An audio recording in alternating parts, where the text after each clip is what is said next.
నమస్తే అమ్మా. నమస్తే అమ్మా. అమ్మ, జూన్ 26 టు జూలై 4 వారాహి ఆర్ గుప్త నవరాత్రులు. సో అమ్మవారి విశిష్టత గురించి, ప్రాముఖ్యత గురించి తెలుసుకుందాం. అమ్మా,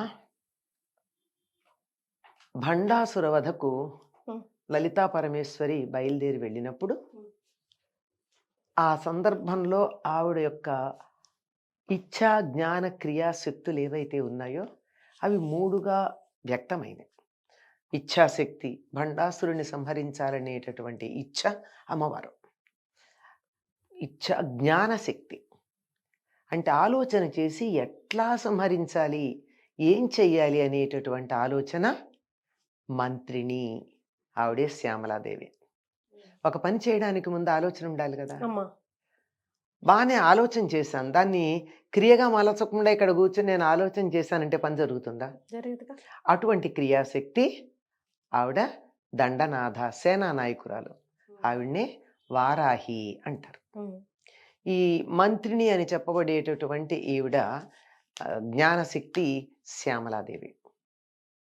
ఈవిడికుండే సేనా నాయకురాలు, ఈవిడ పేరు వారాహి, వార్తాళి, పంచమి, ఇలాంటి పేర్లు ఆవిడకి ఎన్నో నామాలు ఉన్నాయి.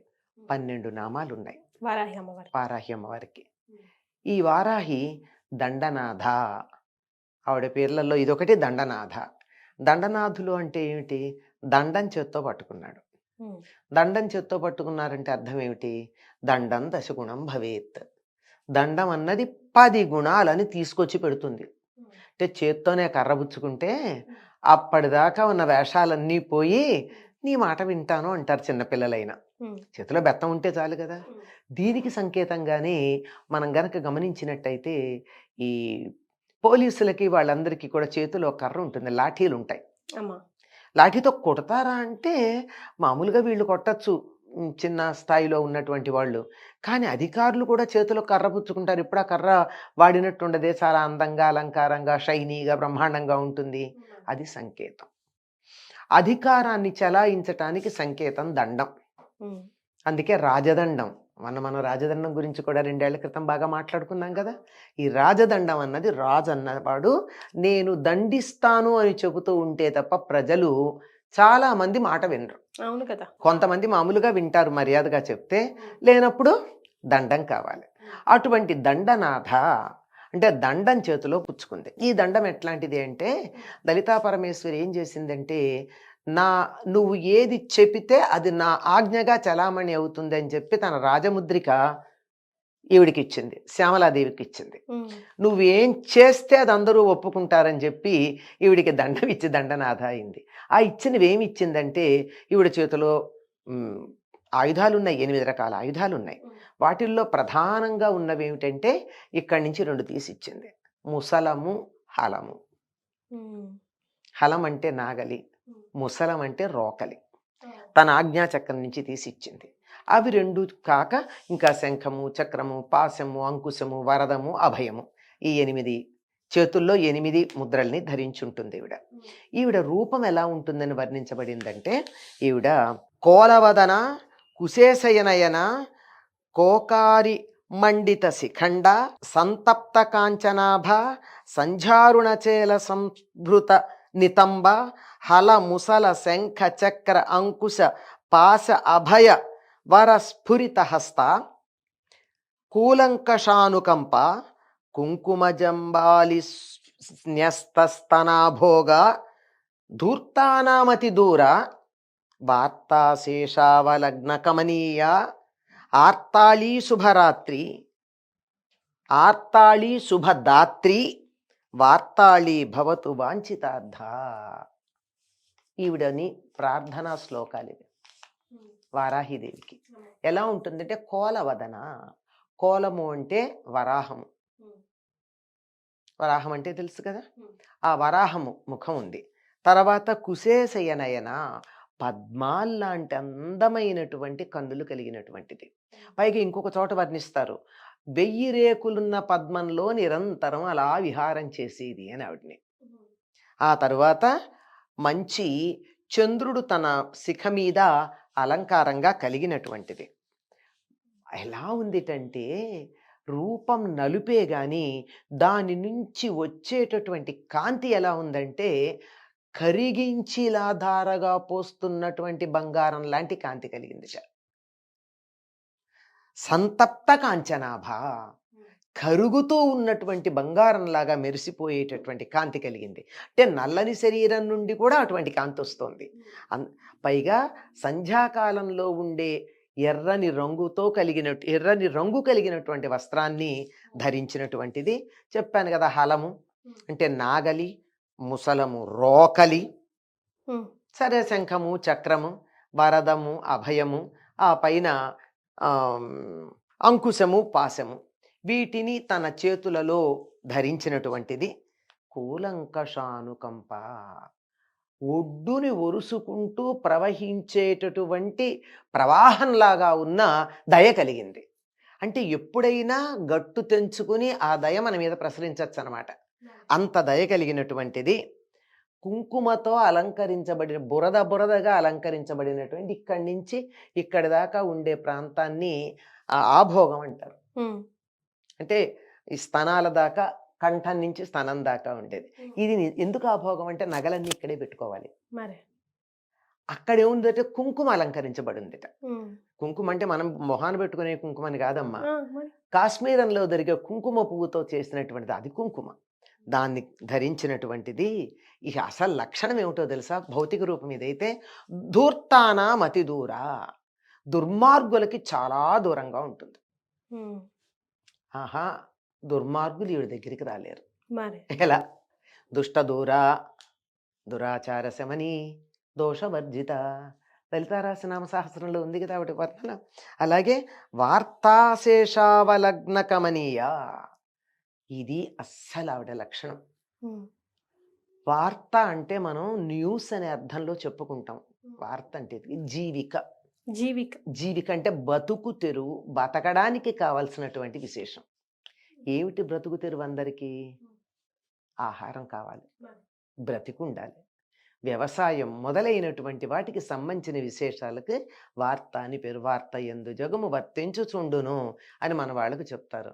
వార్తలో జగత్తు ఉందంటే న్యూస్ పేపర్లోని న్యూస్తో ప్రపంచం తెలుస్తుందని లేనిపోని అర్థం చెప్పుకుంటాం కాదు. చక్కగా జీవనోపాధి, జీవిక ఏదైతే ఉందో దాంట్లోనే ఈ మొత్తం అంతా బ్రతుకుంది. ఎవరెట్లా బతుకుతారో వేరే మాట. నువ్వు వ్యవసాయం చేస్తావా, వ్యాపారం చేస్తావా, వ్యవహారం నడుపుతావా, అది వేరే మాట. కానీ ఏదో ఒకటి ఉంది కదా. అటువంటి వార్తని చక్కగా చేస్తూ చాలా జాగ్రత్తగా అందరికీ వార్తను అందిస్తూ ఉంటుంది ఆవిడ. అందరికి మన జీవనోపాధి కల్పిస్తూ ఉంటుంది, బతికేటట్టుగా చేస్తూ ఉంటుంది. పైగా కనీ కనపడనటువంటి సన్నని నడుము ఉందండి ఆవిడికి. ఉందని అన్నారంతే, ఉందో లేదో కనపట్టల్లా. మాట బట్టి ఆవిడికి నడుము ఉందనుకోవాలి కానీ అంత సన్నగా ఉంది. ఆ తర్వాత ఆర్తాళి శుభదాత్రి, బాధపడినటువంటి వాళ్ళకి శుభాన్ని కలిగించేది. ఎవరైనా నాకు కష్టం ఉందమ్మా అంటే వెంటనే శుభాన్ని కలిగిస్తుంది. వార్తాళి. ఆవిడకున్న మరో పేరేమిటి? వార్తాళి. ఆవిడకున్న పేర్లలో ఒకటి వార్తాళి. ఆ వార్తాళి మాకందరికీ శుభమును కలిగించు అని అడిగాం. ఇది అమ్మవారికి సంబంధించిన, వారాహీదేవికి సంబంధించిన స్తుతి. దీన్ని బట్టి అర్థం చేసుకోవాల్సిన విషయం ఏమిటంటే దుష్టులను దూరం చేస్తుంది, శుభాలను కలిగిస్తుంది, మనకు ఆహారాన్ని కలిగిస్తుంది. ఈవిడ ఇంద్రియాల మీద ఆధిపత్యం కలిగింది. ఇంద్రియాలు చక్కగా పనిచేయాలి అంటే శరీరానికి పుష్టి ఉండాలి. శరీరానికి అంటే అన్నం తినకపోతే కళ్ళు బయర్లు కంపుతాయా లేదా? మాట వినపట్టలేదండి, చెవులు గళ్ళు పడుతున్నాయండి, నోరు ఎండిపోతుందండి అంటాం. అట్లా లేకుండా ఉండాలంటే ఏం కావాలి? తుష్టిగా ఉండాలి. ఆ తుష్టికి కావలసినటువంటిది, శరీరం పుష్టిగా ఉండాలి అంటే దానికి కావలసినటువంటి పనులు చేయడానికి అమ్మవారు కారణం. అందుకని ఆవిడ చేతిలో ఉన్నట్టు ఒక ఆయుధం నాగలి. నాగలితో భూమిని దున్నితే పంట పండితే వచ్చినటువంటి దాన్ని రోకలితో దంచి బియ్యం చేసుకుంటే మనకు ఆహారం వస్తుంది. అప్పుడు నీకు భయం లేదు అంటుంది. అప్పుడు నీకు కావలసిన వరాలు ఇస్తానంటుంది. పైగా ఈవిడ ఇంకోటి ఏమిటంటే భూమికి ప్రతీకగా ఎందుకు చెప్తారు అంటే వరాహం ఎప్పుడూ భూమిని చొచ్చుకుపోతూ ఉంటుంది, భూమి లోపలికి వెళ్ళిపోతూ ఉంటుంది, ఇలా తవ్వుకుంటూ వెళుతూ ఉంటుంది. కనుక భూమి మనకు కావాలి అంటే తప్పనిసరిగా వారాహి మనకు అవసరం. అలాగే వరాహ అవతారం. భూమి సభ్యంగా ఉండడానికి వరాహ అవతారాన్ని పూజించాలి, లేదా స్త్రీ రూపంలో అయితే వారాహిని పూజించాలి. సాధారణంగా చాలామంది ఏమనుకుంటారంటే ఈ వారాహికి వరాహ అవతారం భర్త అనుకుంటారు. కాదమ్మా. కాదమ్మా, ఆయనకి సోదరే కదా ఈవిడ. అమ్మవారు నారాయణుడికి సోదరు అయ్యేటప్పుడు భర్త ఎట్లా అవుతాడు కదా. నారాయణి అంటే పార్వతీదేవి, నారాయణుడు అంటే విష్ణుమూర్తి. వాళ్ళిద్దరిని ఎట్లా చెప్తాం? ఒక భైరవుడు ఈవిడికి భర్త, అష్టభైరవుల్లో ఒకరు. అష్టభైరవుల్లో ఒక భైరవుడు ఈవిడికి నాయకుడుగా చెప్పబడుతూ ఉంటాడు. ఈవిడ ఎవరు అంటే ఇంతకీ కిరిచక్ర రథారూఢ దండనాథ పురస్కృత, లలితా రహస్యనామ సహస్రంలో కనపడుతుంది మనకి. కిరిచక్రాన్ని అధిరోహించినటువంటి దండనాథ ముందు పెడుతూ ఉంటే అమ్మవారు యుద్ధానికి బయలుదేరి వెళ్ళింది. కిరి అంటే కూడా వరాహమే. వరాహాలు అనేటటువంటి చక్రాలు కలిగినటువంటి రథాన్ని అధిరోహించినటువంటి దండనాథ సేనానాయకురాలు ఈవిడ. సేనానాయకురాలు ముందు నడుస్తూ ఉంటుంది. ఆవిడ వల్ల అలా ముందుకు వెళ్ళినట్టయితే విశుక్ర ప్రాణహరణ వారాహి వీర్యనందిత, విశుక్రుడి చేత సంహరించబడినటువంటి వారాహి యొక్క పరాక్రమాన్ని చూసి సంతోషించింది అమ్మవారు. ఈ విశుక్రుడెవరు? భండాసురుడికి ఇద్దరు సోదరులు ఉన్నారు. ఒకడి పేరు విషంగుడు, ఒకటి పేరు విశుక్రుడు. విషంగుడు అంటే చెడ్డ స్నేహాలు చేయించేవాడు. విశుక్రుడు అంటే చెడ్డ స్నేహాలు ఆడవాళ్ళు మగవాళ్ళు కాకుండా మగవాళ్లతో ఆడవాళ్ల స్నేహాలు చేయించి శుక్రధాతువుని వ్యర్థం చేయించేవాడు విశుక్రుడు. శుక్రధాతువు ముందు వ్యర్థమైతే ఏం జరుగుతుందో తెలుసా అమ్మా? వివాహానికి ముందు సంతానం బలహీనంగా కలుగుతుంది.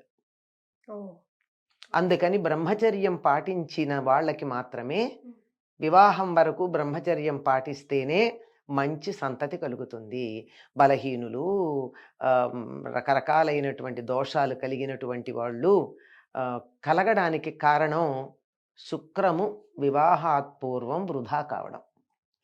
ఈ పని చేయించేటటువంటి వాడు విశుక్రుడు.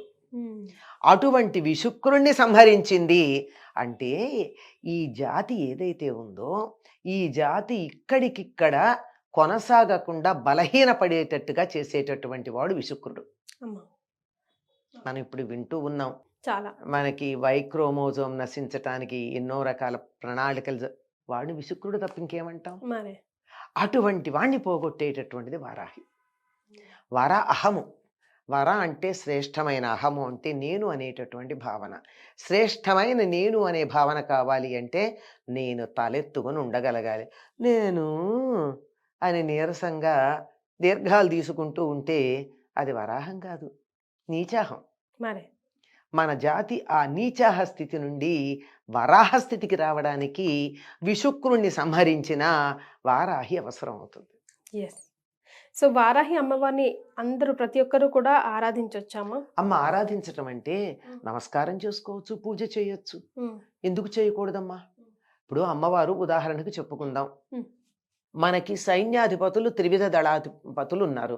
వాళ్ళకి ఇవ్వాల్సిన గౌరవం వాళ్ళకి ఇవ్వాలా అక్కర్లేదా? ఇవ్వాల్సిందేగా. వాళ్ళకి పైన ఎవరున్నారు? రాష్ట్రపతి. ఇక్కడ జనరల్ మాటలు మనం మామూలుగా చెప్తే రాష్ట్రపతి ఎదురుగా నువ్వు త్రివిధ దళాధిపతుల్లో ఏదో ఒక దళానికి అధిపతి వస్తే ముందర ఆయనకి నమస్కారం చేస్తావా? రాష్ట్రపతికి చేస్తావా? రాష్ట్రపతికే చేస్తాం కదా. అంత మాత్రాన వీళ్ళని తక్కువ చేశామా? లేదు. వీళ్ళకి ఇవ్వాల్సిన గౌరవం, వీళ్ళకి ఇవ్వాల్సిన మర్యాద, వీళ్ళకి ఇవ్వవలసిన పొజిషను ఎట్లా ఇవ్వాలి, ప్రధానం అక్కడ. అలాగే వారాహి పూజలు చేయండి, తప్పనిసరిగా చేయండి. ఎందుకంటే ఈ వారాహి ఎంత గట్టిగా ఉంటే భండాసురుణ్ణి సంహరించే లలితా పరమేశ్వరికి అంత హాయిగా ఉంటుంది. ఎందుకంటే ఆవిడ పని కొంత తగ్గుతుంది కనుక. పైగా పని తగ్గడం కాదు, ఎదుర్కొనడానికి కూడా ఢీ అంటే ఢీ అనడానికి తగిన స్థాయి వాళ్ళు ఉండాలి కదా. వీళ్ళు 6 నెలలు సాము చేసి మూలనున్న ముసలమ్మని కొడతారా? ఎవరి స్థాయి వాళ్ళతో వాళ్ళు వెళ్ళాలి. కనుక ఈ వీళ్ళకుండేటటువంటి, వీడి దగ్గర ఉండేటటువంటి తమ్ముళ్ళు సేనానాయకులుగా వస్తే వాళ్ళను సంహరించాల్సింది ఈవిడ. కనుక ఇప్పుడు వారాహి అవసరం ఎంత ఉందో మీకు అర్థం కావాలి. ఈ జాతి బలంగా ముందుకు కొనసాగాలంటే, విశుక్ర సంహారం జరగాలి అంటే, ఈ జాతిలో ఉన్నటువంటి జన్యువులు చక్కగా ముందు కాలాలకి సరిగ్గా కొనసాగాలంటే, విశుక్ర సంహారం జరిగి వారాహి అమ్మవారు విజృంభించవలసినటువంటి అవసరం ఉంది. కానీ వారాహియే ప్రధానం అనుకుని లలితా పరమేశ్వరుని పక్కన పెట్టకూడదు. అదేలేండి. అక్కడ వస్తోంది సమస్య. తప్పనిసరిగా ఎవరిని పూజించాలన్నా 9 రోజులు మనకి ప్రధానం. 9 పూర్ణ సంఖ్యగా చెప్తారు కనుక ఒక దీక్ష పూర్తి కావాలంటే 9 రోజులు. వారాహి అమ్మవారిని పూజించాలంటే కూడా 9 రోజులు పూజిస్తారు. ఈవిడికి పంచమి అని పేరుంది. ఎందుకంటే సప్తమాతృకల్లో ఈవిడ 9వది. విష్ణుమూర్తి అవతారమైన వరాహము యొక్క శక్తి వారాహి. మనం చెప్పుకుంటాం కదండి, బ్రాహ్మి మాహేశ్వరి కౌమారి వైష్ణవి వారాహి అని చెప్పేట 5వ మాతృక ఈవిడ. ఈవిడ్నే వార్తాళి అంటారు, అంటే జీవనోపాధి కలిగించేటటువంటిదని. అలాగా దండనాథ, సంకేత, సమయపాలిని. కానీ అమ్మవారి రూపం గురించి భలేగా చెప్పారమ్మా. అంటే ఊహించుకోవచ్చు అనమాట, క్లియర్ పిక్చర్. ఎంత అందంగా ఉంటుందో వారాహి రూపం. మీరు ఎప్పుడన్నా చూడాలంటే కరీంనగర్ దగ్గర ఒక క్షేత్రం ఉందమ్మా, అక్కడ ఉంటుంది వరాహ అమ్మవారు. కానీ భూదేవి కూడా ఉంటుంది అక్కడ. ఆ రూపాలు చూస్తే నాకు రాబుద్ధి వల్ల గబగబా వాళ్ళని అడిగి తలుపులు తెరిపించేసి ఎత్తుకుందాం అనిపించింది. అంత అందంగా, అంత ముద్దుగా ఉంటాయి. అంత చాలా అందమైనటువంటి రూపం అమ్మ వరాహ రూపం, తక్కువదేం కాదు. కాకపోతే ఈ వారాహి కొంచెం భయంకరంగా ఉంటుంది అని ఒక లోకంలో ప్రథ ఉంది. అది అపప్రథే. ఎందుకంటే అప్పుడప్పుడు కోపం తెచ్చుకోపోతే ఎట్లాగమ్మా? పిల్లవాడి మీదకి ఏ కుక్కో వస్తోంది, తల్లి ఆయ్ అని కుక్కను అరుస్తుంది, పిల్లవాడిని కాదు కదా. ఆవిడ అక్కడ రౌద్రంగా ఉంటేనేగా వీడికి రక్షణ, కనుక అలా ఉంటుంది. కాకపోతే నిరంతరం ఆ విధంగా ఉండే రౌద్ర రూపంలో ఉన్న అమ్మవారిని మాత్రం నిరంతరం ఆరాధించకూడదు. ఎందుకంటే దేన్ని ఆరాధిస్తే ఆ రూపం మనకు వస్తుంది కనుక మనం కూడా అందరి మీద అలా కోపం తెచ్చుకుంటామేమో. అందువల్ల ఆ సమయంలో మనం ఆరాధించవచ్చు అంతవరకు. రైట్. చాలా సంతోషం అమ్మా. ధన్యవాదాలు. నమస్తే.